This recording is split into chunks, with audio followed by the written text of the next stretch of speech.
سوال اٹھنا شروع ہو جائیں گے. وہ پنجابی کا شعر ہے نا کہ جتنا تے ہارنا دو الگ شیواں, اے دکھیاں نال ساڈے یکے تے نہ مارو, ان دکھیوں سے آپ اکے مار رہے ہیں. تو یہ جس طریقے سے یہاں پر بیٹھے ہیں وہ ڈسکے کا بہت لمبا شعر ہے. ڈسکے والے ناراض ہو جائیں گے کہ جن کی فطرت میں ہو ڈسنا وہ ڈس کے رہتے ہیں, تو ڈسکے والے ناراض ہو گئے تھے. میں ابھی افطار بنا کر آئی تھی. داغی پھلوں سے تو کوئی فروٹ چاٹ بھی نہیں بناتا, انہوں نے حکومت بنا دی.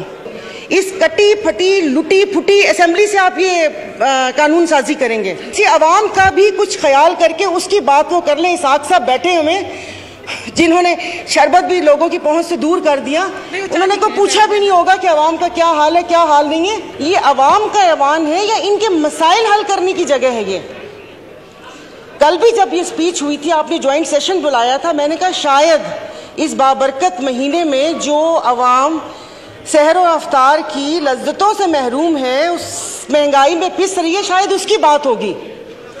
لیکن وہ لگ رہا ہے جیسے کوئی گھسی پٹی کیسٹ واپس سے لگا دی, اور مطلب جیسے ہم اس ملک کے شہری نہیں ہیں یا یادداشت کمزور ہے کہ جو ہمیں پتہ نہ ہو کہ یہاں پر توشہ خانہ کو تو ذکر ہوا لیکن ہار کا ذکر کرنا بھول گئے. جب کیس کی بات ہوئی تو آپ ان سے یہ تو پوچھیں کہ یوسف رضا گیلانی صاحب کے پٹیشن دائر کس نے کی تھی؟ وہ بھی انہوں نے کی تھی. بڑے میاں صاحب کالا کوٹ پہن کر گئے تھے. اور دوسرا ہنسی بھی آ رہی تھی اور ترس بھی آ رہا تھا کہ انہوں نے ایک بات کی کہ اللہ پاک ہماری آسانیاں دور کرے. پیچھے بیٹھے ہوئے پٹواری نہیں سمجھیے گا, پنکھے, انہوں نے کہا آمین. سنا ہی نہیں کہ اللہ پاک آسانیاں دور کرے. اور دوسرا آپ نے صالح محمد کو بولا تشریف رکھیں, پی ایم صاحب بیٹھ گئے. تو کتنے معصوم ہیں. تو یہاں پر کوئی ایوان پہ عوام کی بات کرنی چاہیے. اسپیکر صاحب مطلب چیزیں ہاتھ سے جب پھسل جائیں گی تو پھر یہ نقصان پاکستان کا ہوگا. یہاں پر میرے یہ اس طرف بیٹھے والوں کو یہ خوف تھا جس کا وقتاً فوقتاً اظہار بھی کیا گیا کہ وہ آ گئے تو ان کو نہیں چھوڑیں گے. ادھر یہ خوف تھا کہ اگر میں عدالت چلا گیا تو یہ مجھے جیل چلا گیا تو یہ مجھے مار دیں گے. تو اس خوف میں تو غلط فیصلے ہوتے ہیں. بہت سال پہلے کہا تھا ہم ادھر تم ادھر, اور آج کہہ رہے ہیں یا ہم یا تم. یہ تو ان کے بقا کی جنگ ہے. اور اگر افواج یہ اسٹیبلشمنٹ کے لیے کہا تھا کہ 2018 میں ریگنگ کر کے ان کو لایا گیا, اسپیکر صاحب آپ کی توجہ جی, تو بقول ان کے کہ وہ مسلط کیا, تو پھر ہم اپنا لہو کن کے ہاتھوں پہ تلاش کریں؟ کن کے ہاتھوں میں اپنا لہو تلاش کریں؟ مطلب جو لانے والے تھے انہوں نے چھوڑ دیا ان کو, یعنی کہ وہ نیکسٹ ٹائم بھی وہ کوئی ایسی غلطی کرے اور اس ملک کے اوپر ایسی چیزیں مسلط ہوں تو انہوں نے چھوڑ دیا.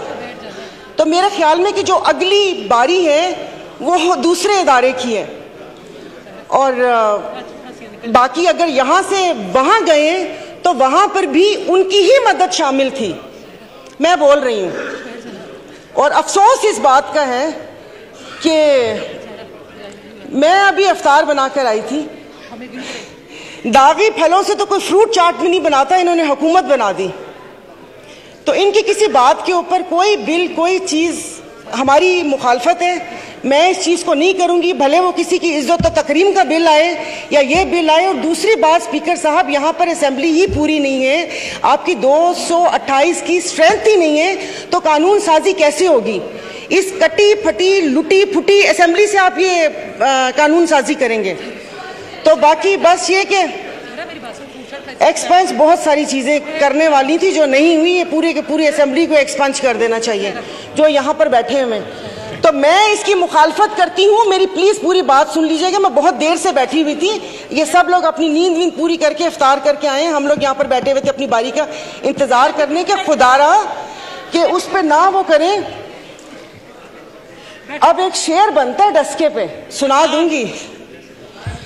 تو وہ دیکھیں, تو یہ نہ کریں کہ چیزیں ہمارے ہاتھ سے پھسل جائیں. عدلیہ ہو یا افواج پاکستان ہو, ہمارے لیے محترم ہے. جب یہاں پر سوال اٹھنا شروع ہو جائیں گے, وہ پنجابی کا شعر ہے نا کہ جتنا تے ہارنا دو الگ شیواں, اے دکھیاں نال ساڈے یکے تے نہ مارو, ان دکھیوں سے آپ اکے مار رہے ہیں.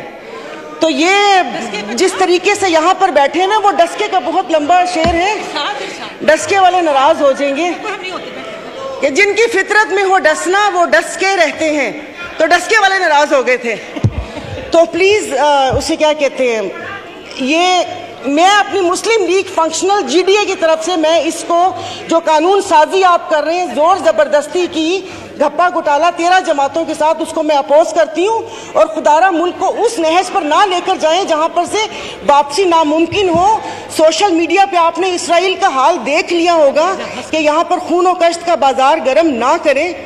تو اچھی بات ہے کہ یہاں مٹھی بھر جماعتوں کے لیے آپ پورے ملک کا بیڑا غرق نہ کریں، اور کسی عوام کا بھی کچھ خیال کر کے اس کی بات وہ کر لیں. اسحاق صاحب بیٹھے ہوئے جنہوں نے شربت بھی لوگوں کی پہنچ سے دور کر دیا، انہوں نے کوئی پوچھا بھی نہیں ہوگا کہ عوام کا کیا حال ہے کیا حال نہیں ہے. Thank you.